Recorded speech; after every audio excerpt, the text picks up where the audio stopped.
வணக்கம் வணக்கம் வணக்கம். நான் தான் உங்கள் அட்லாண்டா கணேஷ் வந்துவிட்டேன் ஒரு புது கதையோட. அதாவது கல்யாணி அண்ட் தனபால் அவங்களுக்குள்ள கல்யாணம் நிச்சயம் ஆகி குடும்பத்தில் பார்த்து பையனுக்கு பொண்ணை பிடிச்சி பொண்ணுக்கு பையனை பிடிச்சி இந்த மாதிரி சந்தோஷமாக நிச்சயதார்த்தம்லாம் நடந்து அதுக்கப்புறம் ஒரு சாதாரண கல்யாண மண்டபம். ஏன்னா பிகாஸ் ரொம்ப வசதியான குடும்பம்லாம் கிடையாது. ஒரு சாதாரண கல்யாண மண்டபத்தில் கல்யாணம் சொந்த பந்தங்களோடு நண்பர்களோடு எல்லோரும் சேர்ந்து நல்லபடியாக நடக்குது. அப்படிப்பட்ட நல்ல நாளில், நல்ல கல்யாணம் நடந்த நாளில் ஈவினிங் லைட் மியூசிக் ப்ரோக்ராம் பிச்சு உதறாங்க அந்த பாடகர்கள். அதே மாதிரி இன்ஸ்ட்ருமெண்ட் வாசிக்கிறவங்கெல்லாம் பிரமாதம் வாசிக்கிறாங்க. அதாவது இப்போதான் ஆரம்பிச்சிருக்கிற குரூப் தான் அது, ஒன்றும் பெரிய பிரபல குரூப் இல்லை. ஆனால் நிச்சயமாக கூடிய விரைவில் பிரபலம் ஆயிடுவாங்க அப்படிங்கிற அறிகுறி எல்லாம் பளிச்சுன்னு தெரியுது. அந்த அளவுக்கு நல்லபடியாக வாசிக்கிறாங்க இன்ஸ்ட்ருமெண்ட்லாம், பாடகர்கள் நல்லபடியாக பாடுறாங்க. அண்டு நம்ம கதாநாயகன் தனபால் அவனுக்கும் பாட்டிலெல்லாம் இன்ட்ரெஸ்ட் உண்டு. ஸோ அதனால் அந்த குரூப் அவனுக்கு தெரிஞ்சவங்க. ஸோ அவனையும் கூப்பிட்டு 1-2 பாட்டெல்லாம் பாட சொல்கிறாங்க.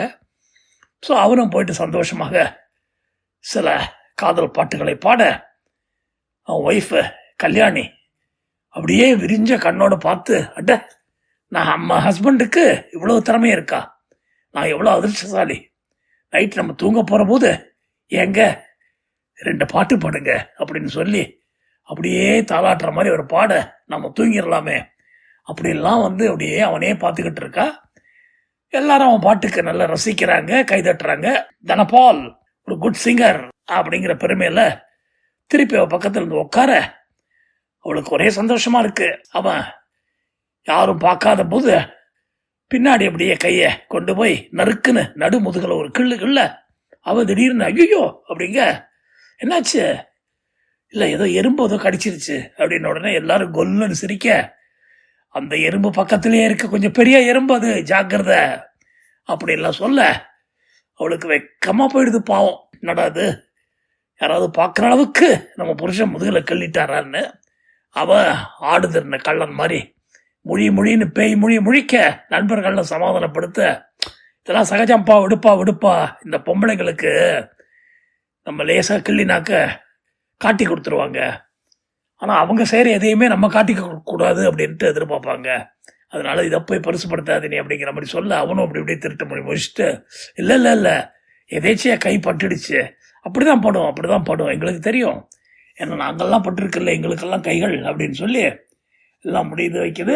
அப்படியாக நம்ம இவர் புரோகிதர் குறிப்பிட்டிருந்த டயத்தில், ஏன்னா அந்த ரூமுக்குள்ளே போனோம் இல்லையா, 1000 இரவுகள் வருவதுண்டு, ஆனால் இதுதான் முதல் இரவு, 1000 உறவுகள் வருவதுண்டு, ஆனால் இதுதான் முதல் உறவு அப்படின்னு வாலி அமக்கலமாக ஒரு பாட்டு எழுதியிருந்தாரு. அந்த பாட்டுப்படி சந்தோஷமாக கடைசி பாட்டாக அந்த பாடக குரூப் அதை பாட எல்லாருக்கும் ஒரே சிலிர்ப்பு. அடே எவ்வளோ அழகாக எழுதியிருக்காரு வாலி இந்த வரிகள்லாம் அப்படின்னு ரசிக்க ப்ரோக்ராம் முடியுது. அதுக்குள்ளேயே பேட்சாக போய் சாப்பிட்டவங்க வந்தவங்க போனவங்கெல்லாம் மாப்பிள்ளைக்கும் பொண்ணுக்கும் வெரி குட்பா, ஹாவ் அ குட் டைம், பொண்டாட்டி ஜாக்கிரதையாக ஹேண்டில் பண்ணு, அவ ஒரு கண்ணாடி பாத்திர மாதிரி கீழே போட்டு உடச்சிடாத, ஓகே அப்படிலாம் சொல்லி அவன் அனுப்ப ஒரு மாதிரி எல்லாம் முடியுது. ஃபஸ்ட் நைட் ரூமுக்குள்ள நம்ம கல்யாணி அண்ட் தனபால் 2 பேர் இருக்க உட்காந்துக்கிட்டு இப்படி பேச ஆரம்பிக்கிறாங்க. அவங்க கல்யாணியுடைய ஃபாதர் ஒரு பிஸ்னஸ் மேன், அதாவது புண்ணாக்கு வியாபாரம் பண்ணுறார் அவர். அதாவது மாட்டுக்கு தேவையான எல்லா விஷயங்களையும் அவருடைய கடையில் வியாபாரம் பண்ணி பிரமாதமாக பிஸ்னஸ் எஸ்டாப்ளிஷ் பண்ணிட்டாரு. ஏன்னா பரம்பரையாக அவங்க பண்ணுற பிஸ்னஸ் அது. ஸோ கொஞ்சம் புண்ணாக்கு வியாபாரம் ஒன்று எல்லாரும் புண்ணாக்கா அப்படின்னு கேட்பாங்க. ஆமாம், புண்ணாக்கு மட்டும் இல்லை, பருத்தி கொட்டை இருக்குது, அது இருக்குது எல்லாம் இருக்குது, அண்டு மாட்டுக்கு தேவையான எல்லா விஷயத்தையும் கொடுக்குறோம் அப்படிலாம் சொல்லி அவரும் சிரிச்சுப்பார் ஜாலியாக. கல்யாணிக்கு எங்கள் அப்பா புண்ணாக்கு வியாபாரம் சொல்லிக்க கொஞ்சம் வெக்கம் இருந்தாலும், எங்கள் அப்பா கால்நடைகளுக்குள்ள மருந்து இதெல்லாம் பண்ணுறாரு, வியாபாரம் ஐட்டம்ஸ் எல்லாம் சொல்லி ஒரு மாதிரி சமாளிப்பேன். தனபால் வீட்டில் பால் வியாபாரம். அதனால தான் அவங்க வீட்டில் எல்லாருக்கும் தினபால், அந்த பால், இந்த பால்னு கிட்டத்தட்ட அவன் தங்கச்சி ஒத்திக்கு அமலா பால்னே பேர் வச்சிட்டாங்க. அந்த அளவுக்கு பால் விஷயங்களில் ரொம்ப பிடிச்ச விஷயம். ஏன்னா அவங்க ஒரு 30 மாடு வச்சுக்கிட்டு, எருமை மாடு, பசு மாடு எல்லாம் இருக்குது சேர்ந்து, ஒரு 1 ஏக்கர் 1.5 ஏக்கர் நிலம் இருக்குது. அங்கே ஒரு வீடை கட்டிக்கிட்டு அந்த மாடுகள்லாம் பராமரிச்சுக்கிட்டு அதுலேருந்து வர பாலை கறந்து விற்கிறாங்க. பாலை நல்ல பாலாக கறந்து கொஞ்சம் ஒரு 25-30% தண்ணி ஆட் பண்ணி விற்கிற போது அந்த 30% கொள்ள லாபம், அது தவிர ஏற்கனவே பால் விற்கிறதுல இருக்கிற லாபம் எல்லாம் சேர்த்து அவங்க குடும்பம் நல்ல வளமாக நல்லபடியாக இருக்குது. அந்த 30-40 மாடுகளில் எப்போவுமே ஒரு 20-25 மாடு கறவையாக இருக்கும், சிலது சினையாக இருக்கும். உடனே ஒரு 8 மாதத்தில் கன்றுக்குட்டி போட்டுதுன்னா உடனே பால் கறக்க ஆரம்பிச்சிடும். இந்த மாதிரி ஒரு ரொட்டேஷனில் போய்கிட்டு இருக்கு. அண்டு ஆம்பளை கன்றுக்குட்டிங்கள்லாம் வச்சுருவாங்க.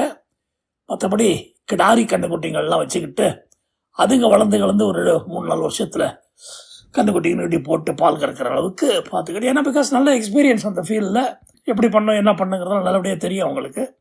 அந்த மாதிரி அவங்க வியாபாரம் போகுது. அதே மாதிரி சம்மந்தி கரெக்டாக புண்ணாக்கு வியாபாரம். ஏன்னா இவர் அடிக்கடி அங்கே போய் அந்த கடையில் பருத்தி கொட்டை புண்ணாக்கு அது இதெல்லாம் வாங்குறதுனால இவரும் நல்லபடியாக பழகிட்டாங்க 2 சம்பந்திங்களுக்கும் முதல்லையே. ஸோ அவருக்கு பொண்ணு இருக்குது, இவருக்கு பையன் இருக்குது. சரி 2 பேரும் காளையையும் மாட்டியும் சேர்த்துற வண்டி தான் சொல்லிட்டு கல்யாணத்துக்கு பேசினாங்க, வச்சாங்க. அதே மாதிரி பொண்ணுக்கும் பையனுக்கு பிடிச்சி போச்சு. அட்டகாசமாக அமக்கலமாக கல்யாணத்தை முடிச்சிட்டாங்க. இப்போ ஃபஸ்ட் நைட்டில் உள்ள ஜாலியாக கணவனும் மனைவியுமாக லீகலாக 2 பேரும் உட்காந்துக்கிட்டு சந்தோஷமாக பேசுகிறாங்க. எந்த விதமான பயமும் இல்லாமல் கூச்சமும் இல்லாமல் மகிழ்ச்சியாக 2 பேரும் மனசு விட்டு ஒருத்தர் புரிஞ்சிக்க முயற்சி பண்ணுறாங்க. அப்போது தனபால் சொல்கிறான், அம்மா நாங்களும் வியாபாரத்தில் இருக்கோம், நீங்களும் வியாபாரத்தில் இருக்கீங்க, அதனால் விட்டு கொடுத்து போனால் கெட்டு போகாது. 2 பக்கமும் நம்ம விட்டு கொடுத்து போய் ரொம்ப சந்தோஷமாக மகிழ்ச்சியாக ஒரு வாழ்க்கையை வாழணும். ஆசைக்கு ஒரு பொண்ணும் ஆஸ்திக்கு ஒரு பையனையும் பெற்றுக்கிட்டு அதுகளையும் நல்லபடியாக வளர்த்து ஒரு நல்லதொரு குடும்பம், பல்கலைக்கழகம் அப்படின்னு பேர் வாங்கணும். ஏன்னா எங்கள் அப்பா அம்மாலாம் ரொம்ப நைஸ் பீப்புள், நல்லவங்க. ஒன்று தன்னுடைய பொண்ணு மாதிரி தான் பார்த்துப்பாங்க. நீ அதை பற்றி ஒரே பண்ணாத. ஆனால் தனி கொடுத்தனெல்லாம் போக முடியாது, கூட்டு கொடுத்தனமாக தான் இருக்கும், அதை மட்டும் புரிஞ்சுக்க. எனக்கு இன்னும் ஒரே ஒரு தங்கச்சி மட்டும் கல்யாணத்துக்கு இருக்குது. அந்த தங்கச்சிக்கு கல்யாணத்தை பண்ணிட்டு தான் நான் பண்ணிக்கணும்னு நினச்சேன். ஆனால் வீட்டில் தான் நல்ல சம்பந்தம் வந்திருக்குப்பா, கல்யாணி மாதிரி ஒரு பொண்ணு உனக்கு கிடைக்காது, இந்த சான்ஸை விட்டுறாதே அப்படின்னு சொன்னாங்க. அதனால தான் சரி அப்படின்னு சொல்லிட்டு கொஞ்சம் பின்ன பின்ன இருந்தாலும் உன்னை கல்யாணம் பண்ணிக்க. என்னது முன்ன பண்ணவா? இல்லை ஒன்றும் சொல்லலை, என்ன சொல்லிக்கிட்டேன் அப்படின்னு ஒரு கள்ள சிரிப்பு சிரிக்க, ஏங்க கிண்டல்காரராக இருக்கீங்க நீங்கள் அப்படி அப்படின்னு சொல்லி அந்த நைட்டு ஒருத்தருக்கு புரிஞ்சுக்கிட்டு 1000 இரவுகள் வருவதுண்டு, ஆனால் இதுதான் முதல் இரவுங்கிற மாதிரி அந்த உறவு முடிந்து காலையில் எழுந்து எல்லோரும் சகஜமாக மற்றவங்களுக்கெல்லாம் பழகிட்டு இருக்காங்க, வைக்கிறாங்க. அதே மாதிரி வீட்டில் பிஸ்னஸ் நல்லபடியாக போகுது.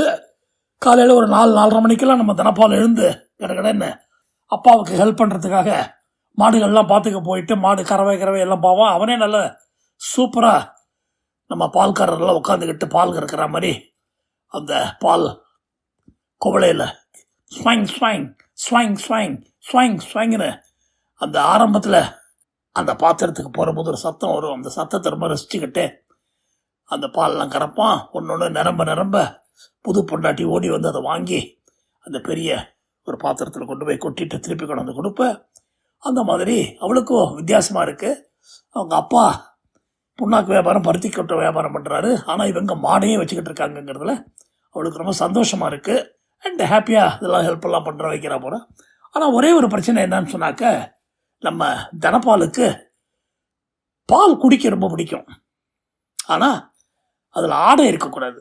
அது ஒரு பெரிய ப்ராப்ளம் அவனுக்கு. ஏன்னா பிகாஸ் ஒரு தடவை சின்ன வயசில் ஆடை தொண்டையில் இவங்க மாட்டிக்கிட்டு கொஞ்சம் பிரச்சனை பண்ணதுனால அது ஒரு ஃபியர். அந்த ஃபியரில் அவனுக்கு ஆடைனாலே ஒரு வெறுப்பு. ஸோ அதனால் அது இருக்கக்கூடாதுங்கிறது அவனுடைய இது. ஸோ அம்மா யார் இருந்தாலும் ப்ளீஸ் ஆடை இல்லாமல் பார்த்துங்கம்மா, ஆடை இல்லாமல் பார்த்துங்கம்மான்னு சொல்லுவான். அது மாதிரி தன்னுடைய ஒய்ஃபு டெய்லி நைட்டு அவள் ரூமுக்கு வேலையெல்லாம் முடிச்சுட்டு வரும்போது பால் கொண்டு வருவேன். பால் கொண்டு வந்த உடனே அந்த பாலை பார்த்துட்டு அப்படியே குடிப்பான். அம்மா இருக்கிற போது அம்மா சொல்லி கொடுத்து அனுப்புவாங்க, அவனுக்கு அது பிடிக்காதும்மா, அதனால் அது இல்லாமல் எடுத்துகிட்டு போன்னு சொல்லி. அவளும் அதே மாதிரி கொண்டு வருவா, எப்போ போவா. ஒரு நாளைக்கு அவள் மறந்து போயிட்டு அவசரமாக பால் எடுத்துகிட்டு வரும்போது அதில் ஆடை படிஞ்சிருக்க. இவன் அப்படி குடிக்க போனவன் பார்த்துட்டு, ஏய், எத்தனை தடவை சொல்லியிருக்கேன் உங்ககிட்ட ஆடை இல்லாமல் பால் வேணும், ஆடை இல்லாமல் பால் வேணும்னு அப்படின்னு சொல்ல. அவள், oh I am so sorry, I am so sorry அப்படின்னு சொல்லிட்டு, இதில் நான் இது ஆர்டர் பண்ணுறேன் இந்த மாதிரின்னு மனசுக்குள்ளே ஒரு பிளானை போட்டு அடுத்தது கையை மட்டும் கொண்டு வந்து அந்த டம்ளரை கொடுக்குறான். அவன் பார்க்குறான், மறுபடியும் அதில் ஆடை இருக்கு. ஏய், என்ன ஆடை இருக்கு அப்படின்னு திரும்பி பார்த்தா அவ அப்படியே உரித்த வாழைப்பழம் போல நிற்கிறா. என்னாச்சு உனக்கு? நீங்கள் தான் டெய்லி சொல்கிறீங்களே ஆடை இல்லாமல் பால் கொடு, ஆடை இல்லாமல் பால் கொடுன்னு. அதுதான் இன்னைக்கு உங்களுக்கு ஆடை இல்லாமல் பால் கொண்டு வந்தேன் அப்படின்ன உடனே பிறந்த வாயை போடாமல் அவளையே பார்த்து பாலை சைடில் வச்சுட்டு ஆடை இல்லாத அவளை ஆசையோடு அழைத்து கொண்டான் நம்ம தனபால். கதை மற்றும் அடுத்த கதையில் சந்திப்போம். உங்கள் அட்லாண்டா கணேஷ்.